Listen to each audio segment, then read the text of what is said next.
आप रिकॉर्डिंग में सुन लीजिएगा बाद में।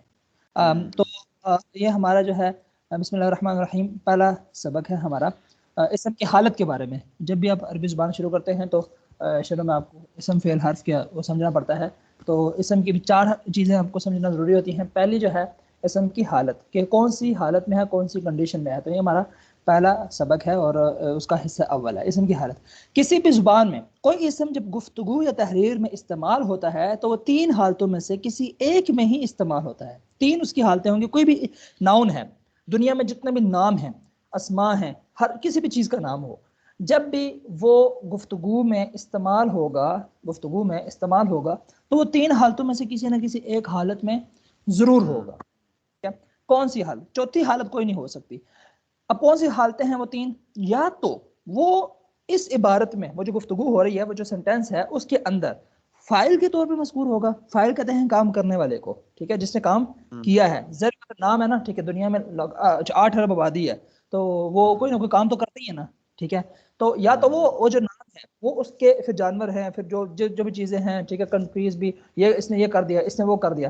तो वो जो इसम है ना, नाम किसी भी चीज़ का, जगह का, जो या तो वो फाइल के तौर पे मज़कूर होगा कि उसने काम किया है, उसने ये, यानी हालत फाइली में होगा। कौन सी हालत में होगा? काम करने वाले, हाँ, काम करने वाले की हालत में होगा, ठीक है। या फिर दूसरी हालत कौन सी है? या फिर हालत मफऊली में होगा। मफऊल कहते हैं जिस पे काम वाक़या हुआ है, ठीक है। यानी कि 2 बंदे ने आपस में लड़ाई की, एक ने दूसरे को मारा, एक फाइल है, दूसरा क्या है? मफऊल है, जिस पे काम वाक़या हुआ है, ठीक है। इस तो या फिर एक बंदा है, उसने यानी कि खाना खाया, ठीक है, तो ये बंदा, ये फाइल है, काम करने वाला है, और वो जो खाना है, वो चीज़ है, कोई भी है, पाए है, निहारी है, चाय है, नान है, जो भी है, ठीक है, जो भी तक आपने खाए नहीं होंगे, तो वो यानी कि वो उसको वो भी नाम है ना, ठीक है, उन चीज़ों के नाम है। तो हम कहते हैं कि आसिम भाई ने नान पाए खाए, ठीक है। तो अब नान और पाए ये 2 चीज़ों के नाम हैं। तो ये इस जुमले में नान और पाए ये कौन सी हालत में थे? मफूली में। और आसिम भाई कौन सी हालत में थे? फाइल। पाए। ठीक है, ठीक है। मैं अगर मैं कहूँ कि अताउर रहमान ने आसिम भाई को देखा, ठीक है, तो अब इसमें फाइल कौन है, मफूल कौन है? अताउर रहमान और हाँ, मैं। हाँ, देखे ना, अब मेरे साथ ने लगा है ना, ठीक है, उर्दू में तो है ने लगा है, आपके साथ क्या लगा है? को लगा है, ठीक है। उर्दू में हम इस तरह डिफरेंशिएट करते हैं। तो ये चीज है कि अब या फिर हालत मफूली में होगा जिसके ऊपर काम कोई वाकया हुआ होगा, और या यानी कि हाँ, और या किसी, ये तो 2 सूरतें होगी, या तो फाइल होगा, वो जो इसम होगा, नाउन होगा, फाइल होगा, या वो मफूल होगा। ये तीसरी कौन सी सूरत है? या किसी दूसरे इसम वगैरह की इजाफत और ताल्लुक से मज़कूर होगा, उसका ताल्लुक होगा किसी दूसरे इसम के साथ, खुद बजाते खुद ना वो फाइल होगा ना मफूल होगा, लेकिन उसका ताल्लुक होगा किसी दूसरे इसम से। जैसे हम कहते हैं ना कि जैद ने अमर को डंडे से मारा, ठीक है। अब जो डंडा है ये एक चीज का नाम है, डंडा, ठीक है, लेकिन अब ये इस जुमले में क्या है? फाइल है? फाइल तो नहीं है। हाँ, फाइल फाइल तो तो नहीं नहीं है। है। फाइल तो जैद है जिसने काम किया है, ठीक है। और क्या मफूल है डंडा? नहीं, जिसको मार पड़ी है वो मफूल। वो मफूल है ना। अब ये क्या है? ये डंडा क्या है इस जुमले में? ये कह रहे हैं, तो या किसी दूसरे इसम वगैरह की इजाफत और ताल्लुक से मज़कूर। अब ये डंडा जो है ना, ये जैद के ताल्लुक की वजह से आया है, कि जैद का ताल्लुक है, जैद ने अगर मारने का जो फेल है वो इस डंडे के साथ हुआ है, ठीक है। तो हाँ, ये चीज यानी कि या आप कह सकते हैं कि जैद का गुजर मस्जिद पर से हुआ, ठीक है। मस्जिद, या हम कहते हैं ना कि आसिम भाई ने किताब मेज पर रखी, ठीक है। अब ये आपने रखने वाला काम किया है, रखने वाला काम, ये रखने वाला काम किस पे वाक़या हुआ है? कौन सी चीज रखी गई है? किताब। किताब रखी गई है ना। तो किताब क्या हुई? मफूल हुई ना। मफूल हुई, बिल्कुल। हाँ, आप फाइल हुए। तो अब ये जो मेज आया है, मेज मेज, अब ये क्या है? ये जो है ना, ये किताब की निस्बत से जिक्र है कि आपका जो वो काम है, आपका जो उसका जो ताल्लुक है किताब के साथ, वो किताब को रखा गया यहाँ पे। या आसम भाई ने जो है ना, आसम के साथ ताल्लुक है कि उसने किताब को मेज पे रखा है। तो ये ऐसी चीजें जो हम लगाते हैं ना, पर, से, तक, ठीक है, ये जो चीजें लगती हैं उसके ताल्लुक के साथ लगती हैं। इस हालत को क्या कहते हैं? इस हालत को हालत इजाफी कहते हैं। इजाफा, जुमले में एक इजाफा हुआ है, ठीक है, इजाफा हुआ है। वैसे तो जुमला पूरा हो जाता है, ठीक है, जैद ने अमर को मारा, लेकिन उसमें एक इजाफा हो गया कि किससे मारा जी, सवाल पैदा होता है ना भाई किससे मारा जी, पत्थर मार दिया, गोली मार दिया क्या, नहीं नहीं नहीं, डंडे से मारा, ठीक है, तो एक इजाफा हो गया उस जुमले में। तो इस हालत को, ये जो इसम इस हालत में आता है उसको क्या कहते हैं, हालत इजाफी कहते हैं, हालत। हाँ अब हाँ इजाफी। अभी, हाँ अभी तक कितनी हालतें समझ आ गई आपको, कितनी हालतें होती हैं इसम की जुमले में जब इस्तेमाल होता है तो? 3, कौन कौन सी? फाइल मफूल और हालत इजाफी। जबरदस्त, हाँ हालत इजाफी, ये क्लियर होगी चीज। हम्म, अच्छा हाँ, हाँ। अब देखिए, दौरान इस्तेमाल इसम की हालत को अंग्रेजी में केस कहते हैं, अंग्रेजी में इसको कहते हैं केस। ये किस केस में है जी, ठीक है, केस कहते हैं इसको अंग्रेजी में। जाहिर पता हर जुबान में होता है ना, या काम करने वाला है, या काम वाक़या हुआ, या उसका ताल्लुक से मज़कूर हुआ है, ठीक है। तो अंग्रेजी में इसको जो है ना केस बोलते हैं कि ये कौन सी केस है। अंग्रेजी में भी केस 3 ही होते हैं, हर जुबान में 30 होते हैं, 3 होते हैं, तो अंग्रेजी में भी 3 है, तो उनका नाम डिफरेंट है। नाम क्या है? जो हालत फ़ाइली है ना, उसको अंग्रेजी में क्या कहते हैं? Nominative case. क्या कहते हैं? नॉमिनेटिव केस, ठीक है। Nominative Zaid case. जैद ठीक है। बीट जैद बीट नुमान, तो जैद नॉमिनेटिव केस में है, और नुमान क्या है?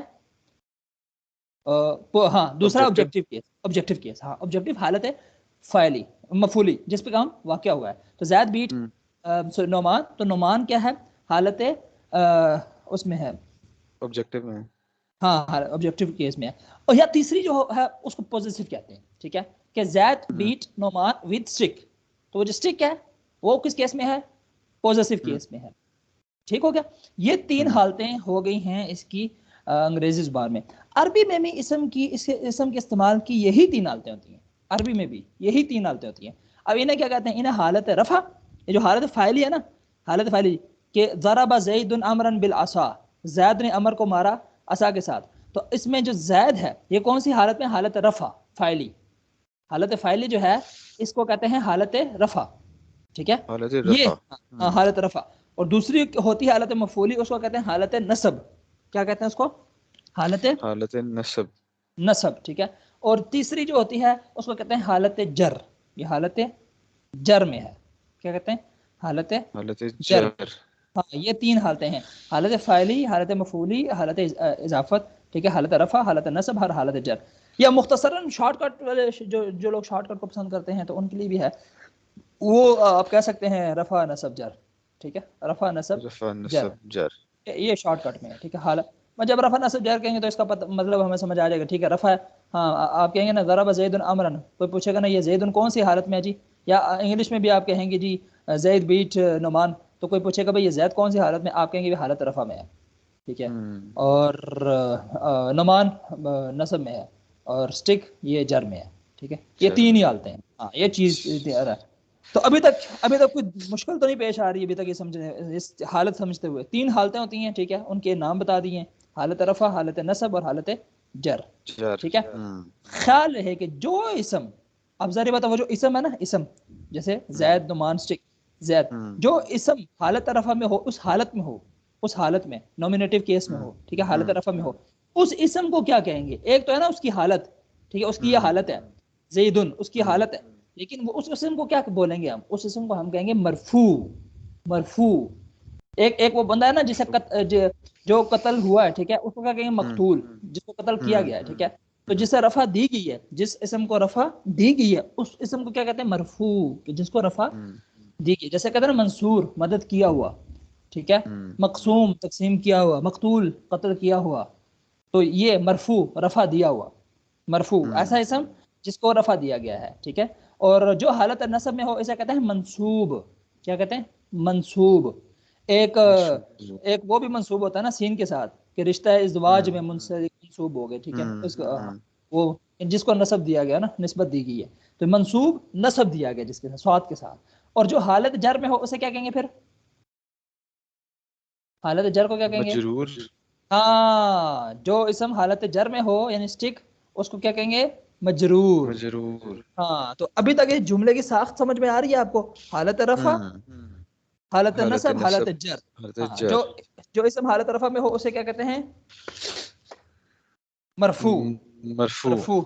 जो इसम हालत नसब में हो उसे क्या कहते हैं? हालत मंसूब। और मंसूब। मंसूब मजरूर। बस ये 3 ज़हन में रखने हैं। मजरूर। इस तरह उर्दू और अंग्रेजी ग्रामर की मदद से अरबी ग्रामर में इसम की हालत को बआसानी समझा जा सकता है। सिर्फ इस तरह ही नामों का फर्क है। जरूरत है कि हम अरबी की इस्तिलाहात को मंदरजा झैल नक्शे से समझकर याद करें।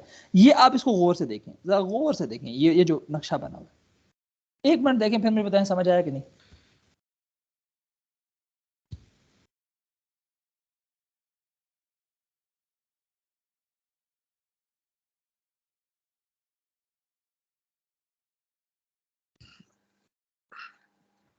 हाँ जी, क्या रफा समझ आ नसब गया? जर, बिल्कुल। क्या समझ आ गया?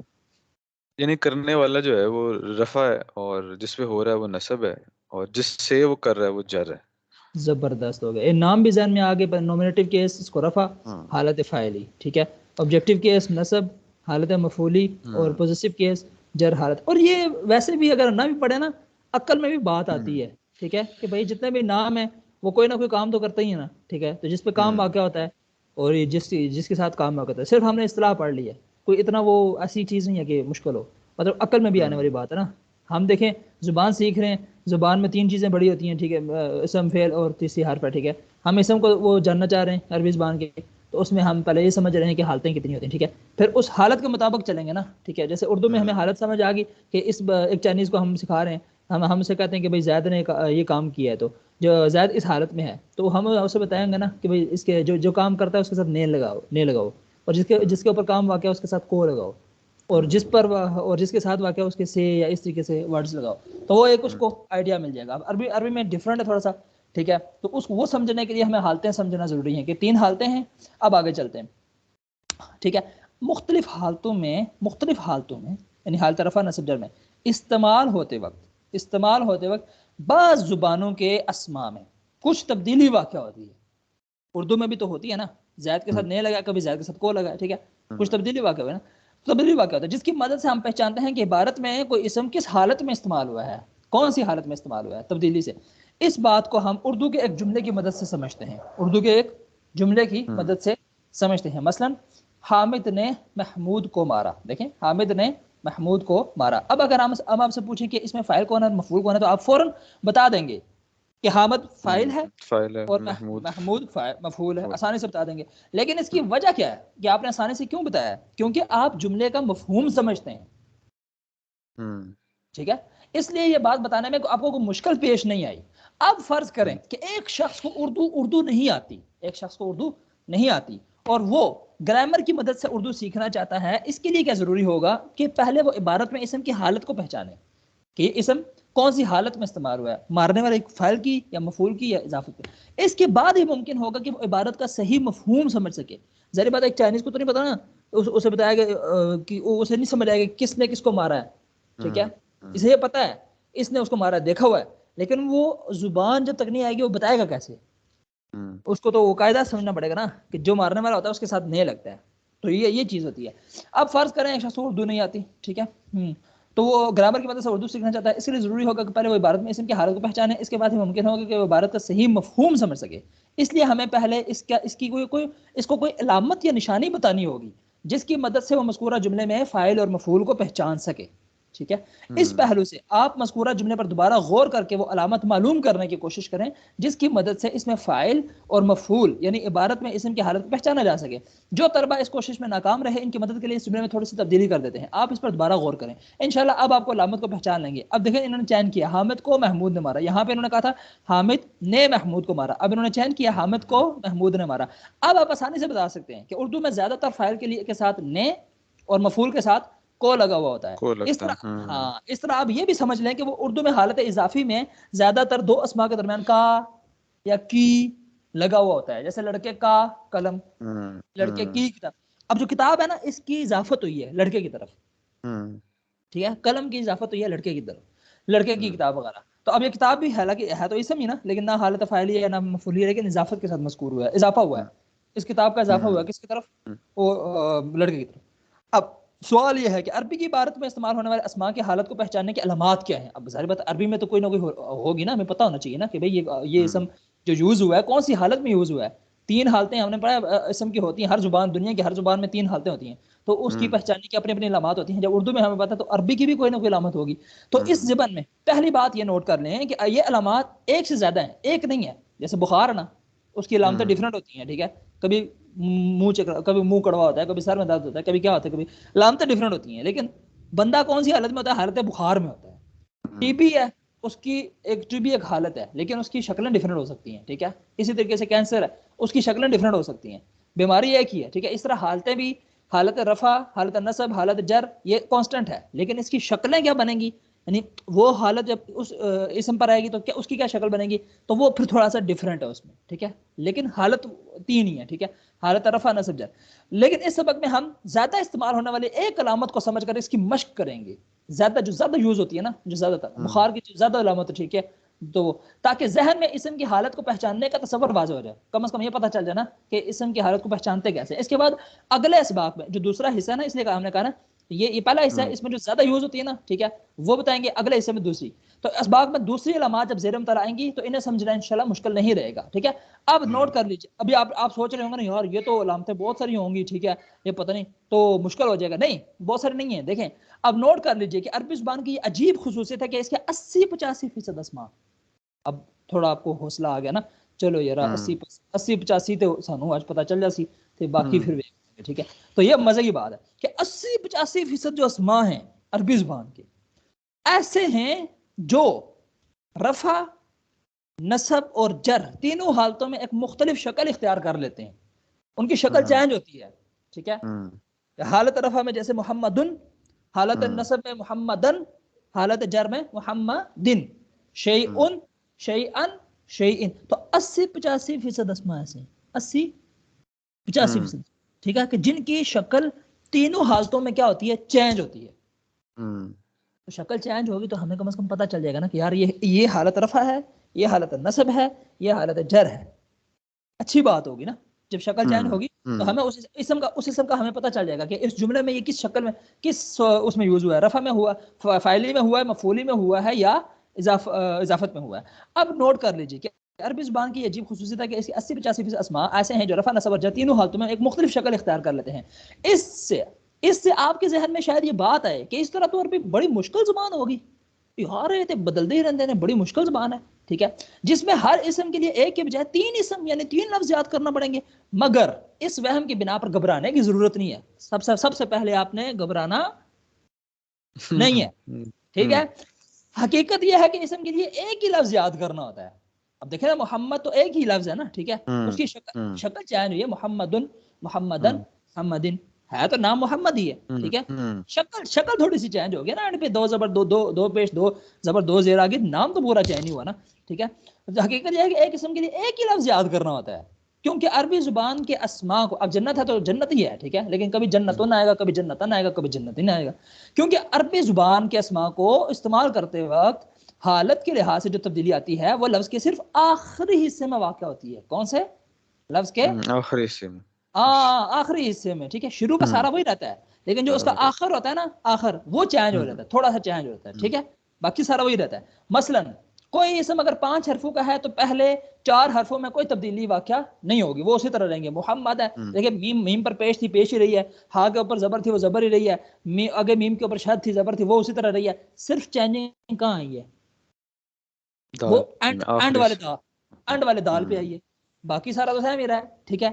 तो ऐसा नहीं है कि दाल चेंज हो गया, दाल भी दाल ही रहा है, सिर्फ जो है ना एराबी तब्दीली है, ये एराब चेंज हुआ है उसका, ठीक है।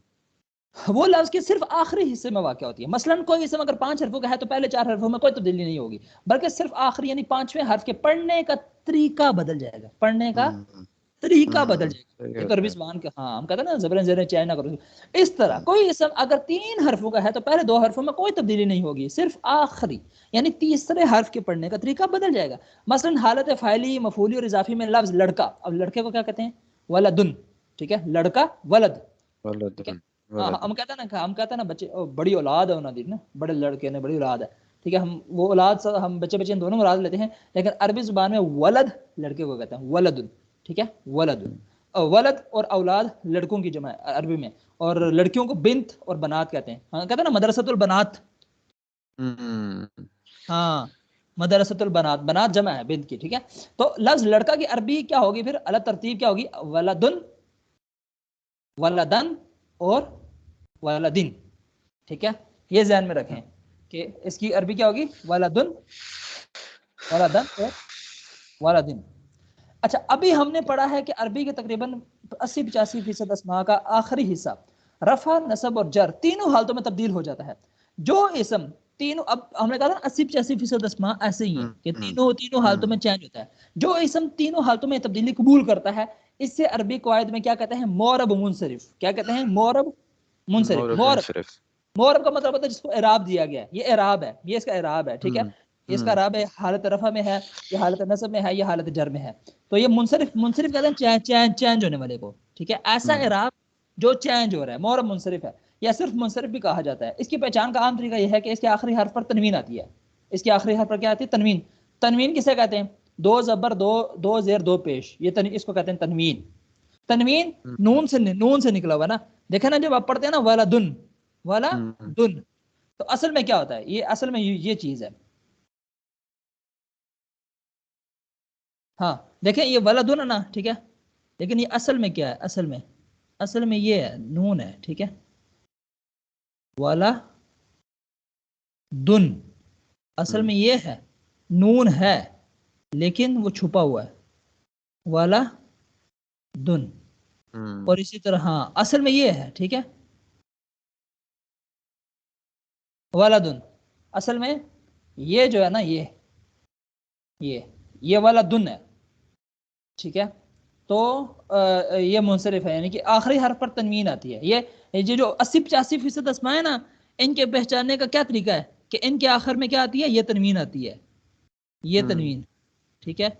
ये देखें, ये दो पेश, दो जबर और दो जेर, ये तनवीन आती है।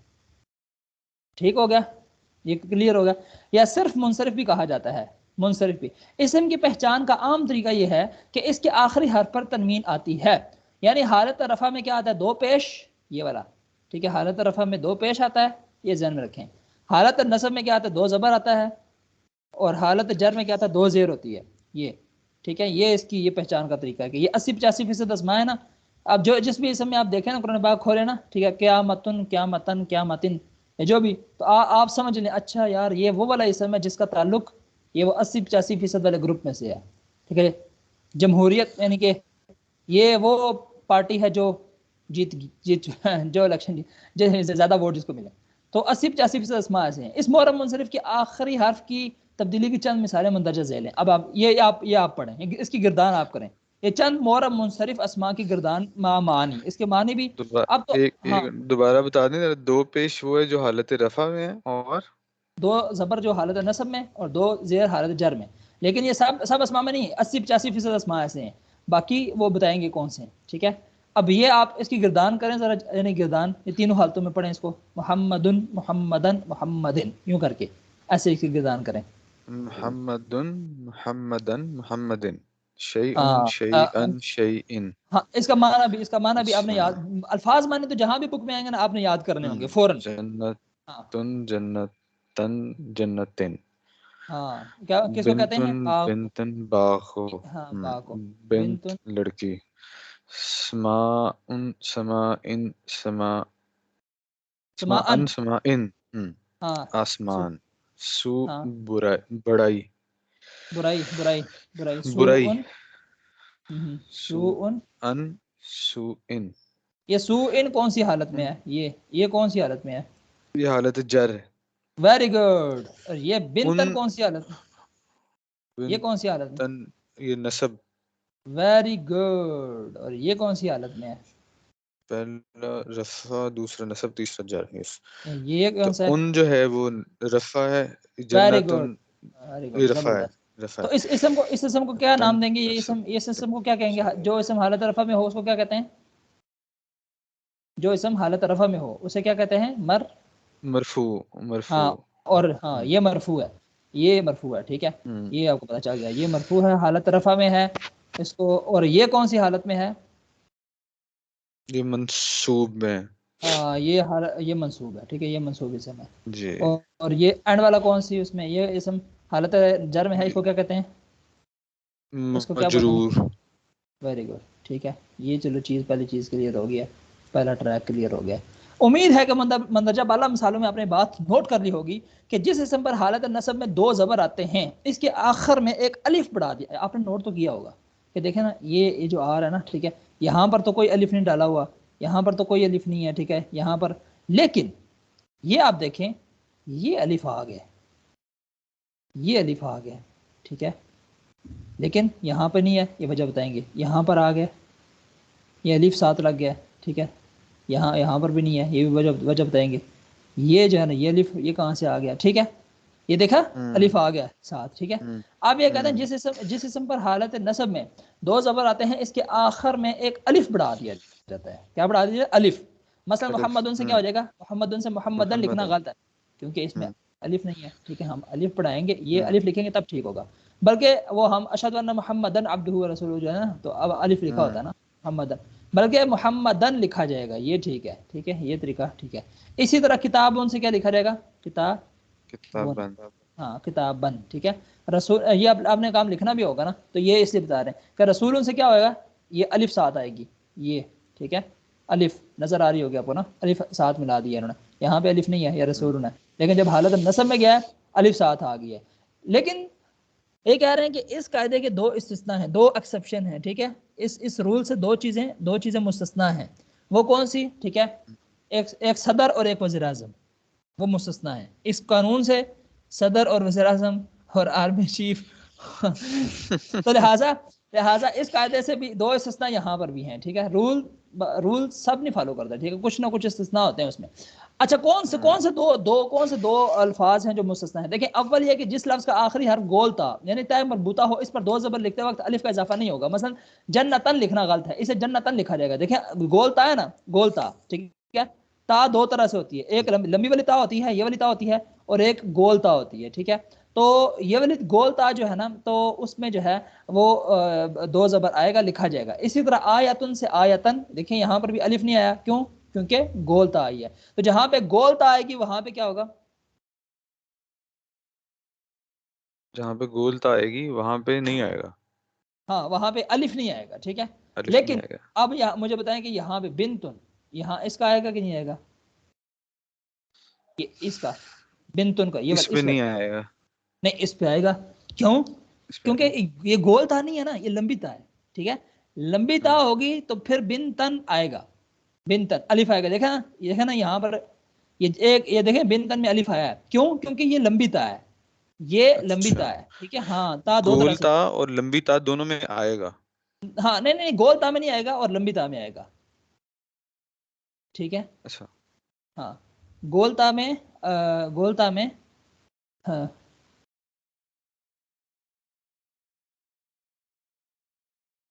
आवाज आ रही है?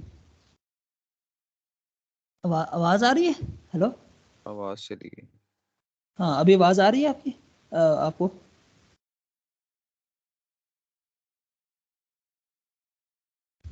हेलो?